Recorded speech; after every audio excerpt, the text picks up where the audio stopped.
ಸ್ಟೇಜಿಂದ ಬಂದಿದ್ದೀನಿ. ನನ್ನ ಪ್ರಾಬ್ಲಮ್ ಇದ್ದಿದ್ದು ಹಾರ್ಟ್ ಪ್ರಾಬ್ಲಮ್ ಇತ್ತು ಮತ್ತು ಶುಗರ್ ಇತ್ತು. ತುಂಬ ದಿನದಿಂದನೇ ಶುಗರ್ ಇತ್ತು, ಸುಮಾರು 10-15 ವರ್ಷದಿಂದನೇ ಇತ್ತು. ಆದರೆ ನಾನು ಮಾತ್ರೆಗಳು ಡೈಲಿ ಬೆಳಗ್ಗೆ 2, ಮಧ್ಯಾಹ್ನ 2, ರಾತ್ರಿ 2 ತಗೋತಾ ಇದ್ದೆ.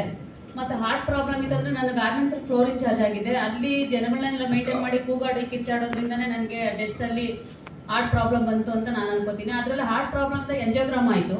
ಎಂಜಿಯೋಗ್ರಾಮ್ ಆದಮೇಲೆ ಈ ಕೈ ತುಂಬಾ ನೋವಾಯಿತು. ನನಗೆ ಈ ಕೈ ಎತ್ತಕ್ಕೆ ಆಗ್ತಾ ಇರಲಿಲ್ಲ. ಆವಾಗ ಅಲ್ಟ್ರಾಸೌಂಡ್ ಸ್ಕ್ಯಾನು, ಸಿಟಿ ಸ್ಕ್ಯಾನು ಮತ್ತು ಫಿಸಿಯೋಥೆರಪಿ ಏನೇನೋ ಮಾಡಿಸಿದ್ದೀನಿ ಈ ಕೈಯಲ್ಲಿ. ಡಾಕ್ಟ್ರು ಈ ಕೈ ನಾನು ಎತ್ತಕ್ಕೆ ಆಗ್ತಾ ಇರಲಿಲ್ಲ, ನನಗೆ ಇಷ್ಟ ಎತ್ತಕ್ಕಾಗ್ತಾ ಇದ್ದಿತ್ತು. ಮತ್ತು ಟರ್ನ್ ಮಾಡೋಕ್ಕೂ ನನಗೆ ಕೈಯಲ್ಲಿ ಆಗ್ತಾ ಇರಲಿಲ್ಲ. ಎಲ್ಲ ಮಾಡಿಸಿ ಸರ್ ಏನು ಸರ್ ಈ ಕೈ ಎತ್ತಕ್ಕೆ ಆಗ್ತಾ ಇಲ್ಲ ಅಂದರೆ ಏನು ಮಾಡೋಕ್ಕಾಗಲ್ಲಮ್ಮ, ಈ ಕೈಯಲ್ಲಿ ಏನು ಜಾಸ್ತಿ ನೀನು ಕೆಲಸನೇ ಮಾಡೋಕ್ಕೆ ಹೋಗಬೇಡ, ಮನೆ ಕೆಲಸ ಬೇರೆ ಯಾರನ್ನ ಇಟ್ಕೋ ಅಂತಂದರು. ಸರಿ ಆಯಿತು ಅಂತ ಹೇಳ್ಬಿಟ್ಟು ಮನೆ ಮಕ್ಕಳು ಯಜಮಾನೆಲ್ಲ ಸೇರಿ ಮನೆ ಕೆಲಸಕ್ಕೂ ಜನ ಇಟ್ಟರು. ಒಂದು 4-5 ತಿಂಗಳು ಕೆಲಸ ಮಾಡಿದ್ರು. ಆ ಕೆಲಸ ನನಗೆ ಸೆಟ್ ಆಗಲಿಲ್ಲ. ಅವ್ರು ಕೆಲಸ ಮಾಡೋದು ತೆಗೆದಾಕ್ಬಿಟ್ಟೆ. ಹೆಂಗಾಗುತ್ತೋ ಹಂಗೆ ಮಾಡೋಣ ಅಂದ್ಬಿಟ್ಟು ನಾನು ಸುಮ್ಮನೆ ಆದೆ. ನನ್ನ ಫ್ರೆಂಡ್ ಮುಖಾಂತರ ಈ ಪ್ರಾಡಕ್ಟ್ ನನಗೆ ಸಿಕ್ತು. ಸರಿ ನಮ್ಮನೇಲಿ ಅಂದರು ಫಸ್ಟ್ ಅವ್ರು ಒಂದೊಂದು ಏನಂದ್ರು, ಈ ಥರ ಎಲ್ಲ ನಾವು ತುಂಬ ನೋಡಿದ್ದೀವಿ, ಬೇಡ ಇವೆಲ್ಲ ಹೋಗಲೇಬೇಡ, ನೀನು ತಗೋಬೇಡ. ಯಾಕಂದರೆ ಇವಾಗೆಲ್ಲ ಬಂದಿದ್ದಾವೆ ಸುಮಾರು ಮಾರ್ಕೆಟ್ಗಳಲ್ಲಿ ಈ ಥರ ಪ್ರಾಡಕ್ಟ್ಸ್ ತುಂಬಾ ಬಂದಿದೆ. ಅದನ್ನ ನೋಡಿ ಎಲ್ಲರೂ ಬೇಡವೇ ಬೇಡ ಅಂತ ಅಂದರು. ಸರಿ ನಾನು ಯಾಕೆಂದರೆ ನೋಡೋಣ ಒಂದು ಸಾರಿ ಮೀಟಿಂಗ್ ಹೋಗೋಣ ಅಂದ್ಬಿಟ್ಟು ಸಂಪತ್ ಸರ್ ಮೀಟಿಂಗು ಎಲ್ಲೋ ಹೋಗಿದೆ ಒಂದು ಸಾರಿ. ಅವ್ರ ಮೀಟಿಂಗ್ ಎಲ್ಲ ಕೇಳ್ಬಿಟ್ಟು ಸರಿ ನೋಡೋಣ ತಗೊಳ್ಳೋಣ ಅಂತ. ನಮ್ಮನೇಲಿ ಬೇಡವೇ ಬೇಡ ಅಂತ.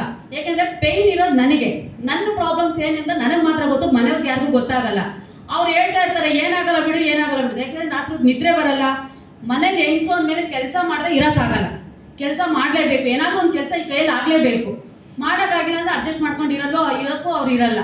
ಸರಿ ನೋಡೋಣ ಅಂದ್ಬಿಟ್ಟು ಯಾರಿಗೂ ಹೇಳ್ಬೇಕಾದ್ರೆ ನಾನು ತೊಗೊಂಡು ಕೇವಲ 1 ವಾರ ರೀ ನಾನು ಯೂಸ್ ಮಾಡಿದ್ದು. 1 ವಾರಕ್ಕೆ ನನ್ನ ಕೈ ಪೂರ್ತಿ ಎತ್ತಾ ಇತ್ತು. ಆಮೇಲೆ ಮತ್ತೆ ಟರ್ನ್ ಮಾಡ್ತೀನಿ, ಈ ಕೈ ಎಷ್ಟು ಕೆಲಸ ಮಾಡ್ತೀನಿ ಅಂದರೆ ಈ ಬ್ಯಾಂಡ್ ಹಾಕಿರೋದ್ರಿಂದ ನನಗೆ ಸ್ವಲ್ಪನೂ ನೋವಾಗಲ್ಲ. ಯಾಕೆಂದರೆ ಮೊನ್ನೆ ನಮ್ಮದೇ ಒಂದು ಫ್ರೆಶ್ ಮಾರ್ಟ್ ಅಂತ ಇದೆ, ಅಂಗಡಿಗೆ 120 ಮೊಳ ಹೂವು ಬೇಕಾಗಿತ್ತು ಪೂಜೆಗೆ. ಮಕ್ಕಳು ಬೇರೆ ಕಡೆ ತರ್ತೀವಮ್ಮ ನೀನು ಕಟ್ಬೇಡ ಅಂದರು. ಇಲ್ಲ ನಾನು ನೋಡಬೇಕು, ಟ್ರೈ ಮಾಡೋಣ ಅಂತ ಈ ಬ್ಯಾಂಡ್ ಹಾಕೊಂಡು 120 ಮೊಳ ಹೂವು ಕಟ್ಟಿದ್ದೀನಿ ನಾನು. ಯಾಕಂದರೆ ನನ್ನ ಇದನ್ನು ನಾನೇ ಪರೀಕ್ಷೆ ಮಾಡ್ಕೋಬೇಕು. ನಾನು ಇನ್ನೊಬ್ರಿಗೆ ಹೇಳ್ಬೇಕು ಅಂದರೆ ಅದು ನನಗೆ ಟ್ರಯಲ್ ಆಗಿರಬೇಕು ಅಲ್ವಾ. ಅದರಿಂದ ನಾನು ಅದನ್ನು ಮಾಡಿದೆ. ಮತ್ತು ಮೆಟ್ಲತ್ತಕ್ಕೆ ಆಗ್ತಾ ಇರಲಿಲ್ಲ, ನಾನು ಮೇನ್ ಮೆಟ್ಲತ್ತಕ್ಕೆ ಆಗ್ತಾ ಇರಲಿಲ್ಲ. ಯಾಕೆಂದರೆ ಇವಾಗ ಯಾರು ಗ್ರೌಂಡ್ ಫ್ಲೋರಲ್ಲಿ ಇಲ್ಲ, ಎಲ್ಲ ಫಸ್ಟ್ ಫ್ಲೋರು ಸೆಕೆಂಡ್ ಫ್ಲೋರಲ್ಲಿ ಬಟ್ಟೆ ಒಣಗಕ್ಕೆ ಹೋಗಬೇಕು. ಅದಕ್ಕೆ ಇದಕ್ಕೆ ಮೇಲೆ ಕತ್ತಲೇಬೇಕು. ಪ್ರತಿಯೊಬ್ಬರಿಗೂ ಕಾಲು ನೋವು ಇದ್ದೇ ಇರುತ್ತೆ, ಮಂಡಿ ನೋವು, ಆ ನೋವು, ಈ ನೋವು, ಸೊಂಟ ನೋವು ಅಂತ ಇದ್ದೇ ಇರುತ್ತೆ ಎಲ್ಲರಿಗೂ. ಆದರೆ ನನಗೆ ತುಂಬಾ ಇತ್ತದು. ಡೈಲಿ ಅಯೋಡಿಕ್ಸು ಅಮೃತನ್ನು ಉಜ್ಕೋಬೇಕಿತ್ತು ನಾನು. ಆದರೆ ಈ ಮ್ಯಾಟ್ ಯೂಸ್ ಮಾಡೋದ್ರಿಂದ ನನಗೆ ಒಂಚೂರು ಮಂಡಿ ನೋವಿಲ್ಲ. 100 ಸಲ ಹತ್ತಿರ್ತೀನಿ ನಾನು. ಮತ್ತು ಸೊಂಟ ನೋವಿಲ್ಲ, ಬೆನ್ನು ನೋವಿಲ್ಲ, ಕೈ ನೋವಿಲ್ಲ. ಮತ್ತು ಆ ಮ್ಯಾಟ್ ಹಾಕೊಂಡು ನೀರು ಕುಡಿಯೋದ್ರಿಂದ ಅದನ್ನು ಒಂದು ಸ್ವಲ್ಪ ದಿವಸ ಬಿಟ್ಟು ನೋಡಿದೆ. ಗ್ಯಾಸ್ಟ್ರಿಕ್ ಜಾಸ್ತಿ ಆಯಿತು ನನಗೆ, ಮತ್ತು ಹೊಟ್ಟೆ ಉರಿ ಅದು ಇದು ಆಯಿತು. ಯಾಕೆಂದರೆ ಮ್ಯಾಟ್ ನಮ್ಮ ಅಮ್ಮನೂ ಕೊಟ್ಟಿದೆ. ಅಮ್ಮ ನೀವು ಯೂಸ್ ಮಾಡಿರಿ ಅಂದ್ಬಿಟ್ಟು ನಮ್ಮ ಅಮ್ಮನೂ ಕೊಟ್ಟಿದ್ದೆ ಅದನ್ನು.